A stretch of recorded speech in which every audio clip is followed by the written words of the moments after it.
கர்த்தருடைய பரிசுத்த நாமத்திற்கு மகிமையுண்டதாக. எசேக்கியேல் 18 அதிகாரம் 32வது வசனம். மனம் திரும்புங்கள், அப்பொழுது பிழைப்பீர்கள். சாகருடைய சாவை நான் விரும்புகிறதில்லை என்று கர்த்தராகிய ஆண்டவர் சொல்லுகிறார்.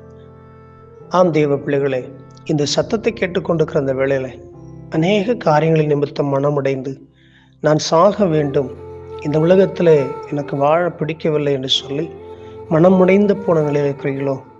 குடும்ப சூழ்நிலைகளினாலே, வேலை நிமித்தம், தொழில் நிமித்தம், கடன் பிரச்சனை நிமித்தம், சரீர பலவீனத்தின் நிமித்தம், உறவுகள் இழந்த இழப்புகள் நிமித்தம், அல்லது படித்த படிப்புகள் நிமித்தம், படித்து வேலை கிடைக்கவில்லை என்று சொல்லி ஏதோ ஒரு காரியத்தின் நிமித்தம் நான் சாக வேண்டும், தற்கொலை செய்து கொள்ள வேண்டும் என்று நினைத்து கொண்டிருக்கிறீர்களோ?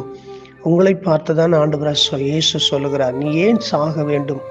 நீ எந்த இடத்துல மனமுடைந்து சாக வேண்டும் என இருக்கிறாயோ அதே இடத்துல நான் உன்னை வாழ வைப்பேன், என்னை மாத்திரம் விசுவாசி என்று சொல்லி மனம் திரும்புங்கள் என்று சொல்லுகிறார்.